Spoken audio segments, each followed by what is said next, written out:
As a kid, my favorite part of going to a game was the concession stand. Truthfully, I was usually more excited about the candy than anything else that was happening. Even when I was a player on the field, I was thinking about the snow cone that I would get afterwards, running up and down the court. I could see the concession stand, and I would see the sweet tarts. They would catch my eye, and I would be distracted for the rest of the game. Love the candy, right? And when it comes to following Jesus, here's what I think has happened, that a lot of people are following Jesus for the candy. I mean, they want to follow Jesus close enough to get the sweets, to get the benefits, but they don't want to follow him so close that it requires any sacrifice or any discomfort. You've probably heard the story before in John about Jesus feeding this huge crowd of people, thousands, with 5 loaves of bread and 2 fish. So the people are full, they go to bed that night, but when they wake up the next morning, they're hungry again. And they look for Jesus, because he's their meal ticket. They want some more free bread, but they can't find him anywhere. Finally, they realize he's gone around to the other side of the lake, and they catch up to him, and they want some more free bread. They want the candy. And Jesus says, no more free bread. And he's going to find out what exactly is their level of commitment. In other words, they want to be close enough to Jesus so they can see the miracles and they can hear the teaching and they can get the sweets. But Jesus wants to find out exactly where the relationship stands. Are they willing to sacrifice for him? Are they really committed to him? When trying to decide if you're a fan or a follower, a good question to ask is this: does Jesus cost me anything? Does following him require any kind of sacrifice on my part? Because when Jesus invites you to follow him, he says, if anyone would come after me, he must deny himself, take up his cross daily, and follow me. And Jesus describes his followers as those who deny themselves, those who say no to themselves and carry a cross, that's sacrifice.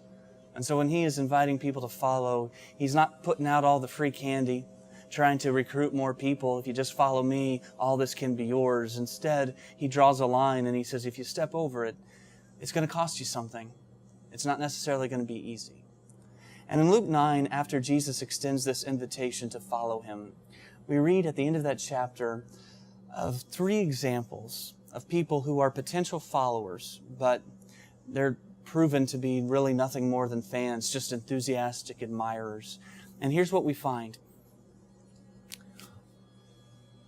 What keeps them from following Jesus is really what keeps most of us from following.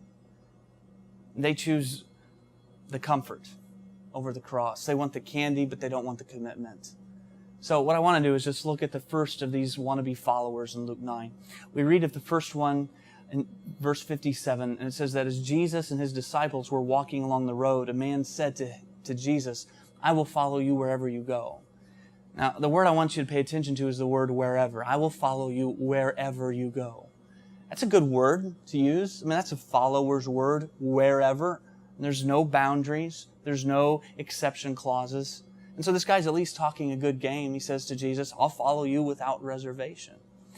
But listen to what Jesus says to him in verse 58. Jesus says, foxes have holes and birds of the air have nests, but the Son of Man has no place to lay his head. Do you see what he does? Jesus draws attention to the fact that this man loved comfort more than following him. And he says, look, if you follow me, you're going to be homeless. If you follow me, it's not necessarily going to be comfortable. And the call of Jesus to take up our cross and follow him is in direct conflict with our desire to be comfortable. Because we are by nature comfort seekers. I mean, isn't that true? We like our lazy boys or the day spa. We like our home theaters and we like Snuggies. Do you have a Snuggie? Do you have one of these? If you don't have one, you really ought to get one. I never thought I would be an ambassador for Snuggies. I admit the first time I saw that, I thought to myself, you know what? I would never pay money for one of those. And I saw the advertisement and thought that's ridiculous. Who wants that? It's just a blanket with sleeves. Who wants one of those? But then it was Valentine's Day. My wife said, what do you want for Valentine's Day? I don't even know where it came from. I hadn't planned on saying it, but here are the words that came out of my mouth. I said, I want a Snuggie. You never think you're going to say that as a grown man, but I said that. I want a Snuggie. And I love it. I love the Snuggie. I love to lay on the couch, put that blanket with sleeves on. You can change the channel without taking the blanket off and on every time. It is comfortable. It is easy. It's perfect. My guess is if you ordered a Snuggie, you would like it as much as I did. Yeah, you might think to yourself, I've already got one of these. It's just a robe I wear backwards. I'm just telling you, they're great. But the truth is, a Snuggie represents comfort. The cross represents sacrifice. Those are two very different images. And Jesus is not recruiting followers by handing out Snuggies, right? He is inviting followers to pick up a cross and to follow Him. And so I guess my question to you is, which of those images better captures your relationship with Jesus? Is it comfortable, or has it cost you something? There's a young man in our church. He's a single father, a couple of young kids. And he dedicated himself to following Jesus. And he went all in with it. He said, I'm going to be completely committed in my relationship. And like many of us, his before and after story of following Jesus is pretty dramatic. His relationship with Jesus changed everything for him. Before following Jesus, his life consisted, this is in his words, of going out, smoking pot, getting drunk, chasing girls. He'd show up at work with a hangover more often than not. He was full of anger, didn't know why. Felt like he was running in this circle, had no purpose, just kind of going through life aimlessly. But Jesus brought this radical change to his life. And you spend a few minutes with him, and it's just easy to see it. I mean, you can see the joy that he has found in Christ. And now he's constantly at church. He's serving whenever he can. Like I said, he's a single dad. He's got a lot of financial struggles. But when he became a Christian, he decided he was no longer going to work during church times, even if it meant cutting back on his hours. He was going to be generous with his finances, even though it wouldn't be easy. And not long ago, he asked if I could meet with him and his mom. It's kind of a strange request, but I said, sure, I'll have coffee with you and your mom. And so we sat down at the table. And I knew she went to a different church in town, and I assumed that she just wanted to meet me and at least, say thank you for the difference the church had made in her son's life, for the changes that Jesus had brought into his life. I just thought she wanted to say thank you. That's not what she wanted to do. Instead, here's what she said. These are her words. She said, my son has taken all of this too far. And she was not pleased with how much time he was spending at church and how he always wanted to pray before the meals. And he was always trying to tell people about the sermons. And he was giving away his money. She felt like he'd just taken it too far. And she said to me, can you please tell my son that the Bible teaches everything in moderation? Can you please tell my son it doesn't have to be all or nothing?